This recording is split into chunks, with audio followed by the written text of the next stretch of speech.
हम आपको क्लास 12 का एक बड़ा ही इम्पोर्टेंट टॉपिक है प्रिज्म। आज हम प्रिज्म के बारे में बताएंगे आपको कि प्रिज्म होता क्या है। प्रिज्म एक प्रकार का निकाय होता है जो प्रकाश के किरणों को देखने में सहायता प्रदान करता है। हम कह सकते हैं प्रकाश जो हमको दिखाई देता है, जो श्वेत प्रकाश की किरणें, वो श्वेत प्रकाश की किरणों में वो श्वेत प्रकाश की जो किरणें हैं उन श्वेत प्रकाश की किरणों में 7 रंग मिले होते हैं जो हमको नहीं दिखाई देता है। तो आज प्रिज्म के माध्यम से हम बताएंगे कि किस प्रकार से हम उसको देख सकते हैं। ठीक है, तो सबसे पहले प्रिज्म द्वारा प्रकाश का अपवर्तन हम आपको बताएंगे। इसके बाद फिर हम आपको बता रहे हैं कि किस प्रकार से हम 7 रंगों को अलग कर सकते हैं। ठीक है, तो सबसे पहले प्रिज्म द्वारा प्रकाश का अपवर्तन किस प्रकार से हम कर सकते हैं, सबसे पहले इसका हम डिस्कस करेंगे। प्रिज्म तो शायद आप हाई स्कूल में ही पढ़ चुके होंगे कि 2 समतल पृष्ठों से घिरा हुआ जो आकृति होता है उसे हम प्रिज्म कहते हैं। और चलिए प्रिज्म पे प्रकाश डालने के, ये हमारा प्रिज्म है। ये प्रिज्म का मुख्य परिच्छेद कहा जाता है जिसका नाम हम दे रहे हैं ABC। ABC हमारा प्रिज्म का मुख्य परिच्छेद है। इसमें हम श्वेत प्रकाश की किरण डालेंगे। ये हमारा श्वेत प्रकाश की किरण है, श्वेत प्रकाश की किरण है। अगर इस पे श्वेत प्रकाश की किरण पड़ेगा, ठीक है, तो इसको हम मिटा दें। अगर इस पे श्वेत प्रकाश की किरण पड़ेगा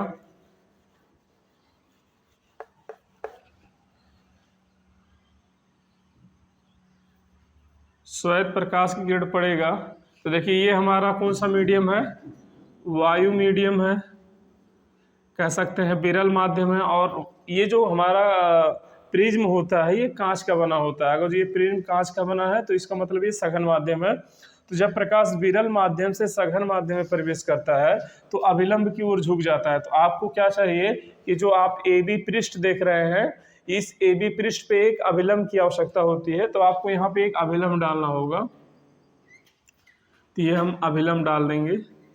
ये जो अभिलंब आप डालेंगे, ये अभिलंब AB पर 90 का कोण बनाना चाहिए। जिस पृष्ठ पे अभिलंब डाला जाता है उस पृष्ठ पे 90 का कोण बनाना चाहिए। तो इस प्रकार से हम यहाँ पे अभिलंब डाल रहे हैं कि जो हमारा AB पृष्ठ है उस पृष्ठ पे 90 का कोण बनाए। अब देखिए अगर जो ये प्रकाश की ये मतलब कह सकते हैं प्रिज्म ना होता तो प्रकाश तो हमारा सीधा ऐसे ही निकल जाता, लेकिन हम कह रहे हैं कि जब प्रकाश विरल माध्यम से सघन माध्यम में प्रवेश करता है तो अभिलंब की ओर झुक जाता है। तो हम मान ले रहे हैं कि ये इस तरह से झुक गया होगा, मतलब ये अपवर्तित हो गया। ठीक है, विरल से सघन में गया, अभिलंब की ओर झुक गया। अगर जो ये प्रिज्म ना होता तो किरण प्रकाशिकी में हम लोग पढ़े हैं कि प्रकाश सीधी रेखाओं में से वो चला जाता, लेकिन अभिलंब होने के कारण ये क्या हुआ, ये कह सकते हैं अभिलंब से अभिलंब की ओर झुक गया। अभिलंब हमारा ये था, अभिलंब की ओर बेंड हो गया है। अब प्रकाश देखिए सघन माध्यम में है, अब की बार जाएगा कहाँ, विरल माध्यम में। तो फिर से प्रकाश के साथ अपवर्तन होने वाला है। अगर जो फिर से प्रकाश के साथ अपवर्तन होगा तब अब क्या करेंगे, इस वाले पृष्ठ पे आपको क्या करना पड़ेगा, फिर से एक अभिलंब की आवश्यकता होगी। तो फिर आप यहाँ से एक अभिलंब डालेंगे। ये हमारा अभिलंब हो गया।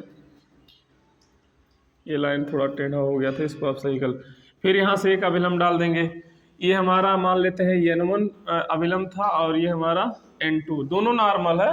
ये N1 भी नॉर्मल है, N2 भी नॉर्मल है। अब क्या करेंगे, ये हमारा N1 और N2 हो गया। फिर से क्या होगा, प्रकाश देखिए सघन माध्यम से अब की बार विरल माध्यम में प्रवेश करेगा। तो जब सघन माध्यम से विरल माध्यम में प्रकाश प्रवेश करता है तो ये अभिलंब से दूर हटता है। कहने का मतलब ये सीधा जाना चाहिए। अगर जो मान लेते हैं माध्यम ना चेंज होता तो प्रकाश सीधी रेखा में गमन करेगा, लेकिन कह सकते हैं क्या है, यहाँ पे माध्यम चेंज हो रहा है। अब ये सघन से विरल में जा रहा है, तो जब माध्यम चेंज होगा तो ये क्या हो जाएगा, फिर से अपवर्तित होगा। अगर जो फिर से अपवर्तित होगा तो अब की बार क्या हो जाएगा, अभिलंब से दूर हट जाएगा। तो ये अभिलंब से दूर हट गया। ठीक है, तो देखिए ये हमारा मान ले रहे हैं P है, ये हमारा दूसरा किरण Q है, ये R है और निर्गत वाला S है। तो इस तरह से जो हम ये देख पा रहे हैं, ए भी एक प्रिज्म था। प्रिज्म करता क्या है, हम आपको थोड़ा सा इसके बारे में बता दें। प्रिज्म का काम होता है, जो श्वेत प्रकाश की किरण होती है उसको अलग अलग रंगों में विभक्त कर देता है, ठीक है। वहाँ यहाँ पे केवल जो है स्पेसिफिक केवल एक किरण के लिए आपको प्रकाश का अपवर्तन बताया है। अगर जो परीक्षा में देखिए दो तरह से प्रश्न पूछता है। पहला प्रश्न पूछता है कि प्रिज्म द्वारा प्रकाश के अपवर्तन की व्याख्या कीजिए, तो केवल आपको चित्र बना करके इसके बारे में लिखना होता है। क्यू पी क्यू हम प्रकाश डाले, ठीक है, पी क्यू प्रकाश डाले, ए बी पर एन एन ई एक अभिलंब डाले, फिर बेरल माध्यम से जब सघन माध्यम में जा रहा है तो ये प्रकाश क्यू आर अपवर्तित हो गया। इस तरह से इसको डालना होता है। यही चीज़ें इस कह सकते हैं पूरे व्याख्या में आपको लिखना होता है। फिर ये वाला जो देख रहे हैं कि मतलब हमारा जो आपतित प्रकाश की किरण थी, ये हमारा आपतित प्रकाश की किरण है और ये हमारा निर्गत प्रकाश की किरण है। आपतित प्रकाश की किरण और निर्गत प्रकाश की किरण में कितना जो है विचलन हुआ है देखना है। तो इस वाले किरण को हम क्या करते हैं, बैक कर देते हैं। तो जब इसको आप बैक करेंगे, पीछे ले जाएंगे, तो ये वाला जो कोण होता है, इस वाले को कोण कहा जाता है विचलन कोण। डेल्टा से इसको प्रदर्शित किया जाता है, ठीक है। अब अगर इसको डेल्टा से प्रदर्शित करेंगे तो इसमें देखिए, अगर जो अपवर्तन की घटना हो रही है, तो अगर जो इसमें अपवर्तन की घटना हो रही है तो इसमें आपतन कोण, अपवर्तन कोण भी होना चाहिए। तो चलिए आपतन कोण और अपवर्तन कोण भी इसमें दर्शा देते हैं, ठीक है। देखिए ये हमारा आपतित किरण है और ये अभिलंब है। तो आपतित किरण और अभिलंब के जो बीच कोण बनेगा, इस कोण को कहेंगे हम क्या, आपतन कोण, ठीक है। ये हमारा आपतन कोण हो जाएगा। अब यहाँ पे देखिए, ये हमारा अपवर्तित किरण है और ये हमारा क्या है, अभिलंब है, और इसके बीच का जो कोण बनेगा, इस कोण को कहेंगे हम अपवर्तन कोण।